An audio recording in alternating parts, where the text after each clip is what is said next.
Hi friends, నేను మీ Radha advocate. చాలామంది message చేస్తున్న పాయింట్ ఏంటంటే, చాలామంది ఇప్పటి జనరేషన్లో చాలామంది భార్యలు ఫేస్ చేస్తున్న ప్రాబ్లం అండి. ఈ వీడియో మీకు చాలా హెల్ప్ అవుతుంది. సో మీరు ఈ వీడియోని సేవ్ చేసి పెట్టుకోండి.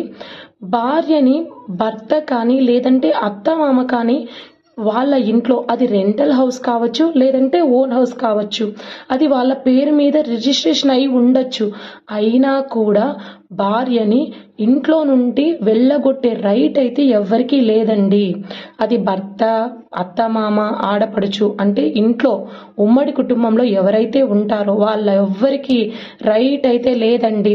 సెక్షన్ 17 డొమెస్టిక్ వైలెన్స్ యాక్ట్ 2005 ఏం చెప్పిందంటే, ఒక వైఫ్ అంటే వైఫ్కి పెళ్ళైన తర్వాత అది రెంట్ హౌస్లో ఉన్నా ఓన్ హౌస్లో ఉన్నా కూడా ఆ ప్రాపర్టీ తన పేరు మీద లేకపోయినా కూడా ఆ ఇంట్లో తను నివసించే హక్కు అయితే తనకి ఉంటుంది. ఒకవేళ ఎవరన్నా అలా వెళ్ళగొట్టినా, అసలు రీజన్ లేకుండా బయటికి పంపేయడము, కొట్టి ఇంట్లో హెరాస్ చేసి వాళ్ళ పుట్టింట్లో వదిలేయడము, ఇలా ఏవి చేసినా కూడా మీరు ఈ సెక్షన్ కింద వాళ్ళ మీద కేసు అనేది ఫైల్ చేయొచ్చండి. మీరు న్యాయం పొందవచ్చండి. అండ్ ఇంకొకటి ఏంటంటే, మోస్ట్ ఆఫ్ ది పీపుల్ ఎట్లా అంటే, హస్బెండ్స్ మ్యారేజ్ అయ్యేటప్పుడు చేసుకుంటారండి. ఆఫ్టర్ మ్యారేజ్ అంటే అన్ని తెలిసి చేసుకుంటారు. అమ్మాయి యావరేజ్గా ఉన్నా లేదంటే ప్రాపర్టీ అంటే తక్కువ కట్నం ఇచ్చినా కూడా మేబీ అప్పుడు సొసైటీ కోసం చేసుకుంటారు, ఇంట్లో వాళ్ళ ప్రెజర్తో చేసుకుంటారు, మేబీ సంథింగ్ ఏదో ఇష్టపడి చేసుకుంటారు.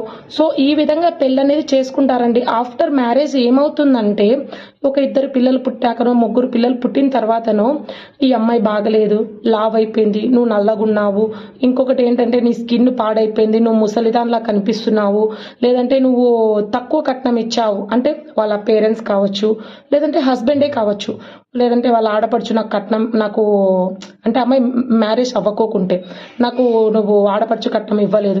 సో ఇలా ఏదో ఒక ఇష్యూతో ఆ అమ్మాయిని హరాస్ చేసి ఆ అమ్మాయిని మెంటల్ టార్చర్ చేస్తూ ఉంటే ఆ అమ్మాయిని వెళ్ళిపోయే సిచ్యువేషన్ తెస్తూ ఉంటారు. ఆ అమ్మాయి వెళ్ళాలని అనుకోదు, బట్ ఏంటంటే వీళ్ళు క్రియేట్ చేస్తారు. అందరూ అలా ఉంటారని చెప్పట్లేదండి, కానీ మోస్ట్ ఆఫ్ ది కేసెస్ మేము కోర్టులో చూస్తున్న కేసెస్ అయితే ఇలాగే జరుగుతున్నాయి. సో అలాంటి టైంలో అలా ఉండలేక పంపిస్తున్న టైంలో కూడా మీరు డీవీసీ అంటే డొమెస్టిక్ వైలెన్స్ కింద కేసు అనేది ఫైల్ చేసి మీరు మీ న్యాయం అనేది మీరు పొందవచ్చండి. అండ్ ఇంకొకటి ఏంటంటే, అట్ ఏ టైం హస్బెండ్స్ కూడా ఫేస్ చేస్తున్నారండి వైఫ్ల ద్వారా. ఎలా అంటే, వైఫ్ బిఫోర్ మ్యారేజ్ అంటే మ్యారేజ్ తర్వాత ఫస్ట్లో ఉన్న తర్వాత ఏంటి ఇల్లీగల్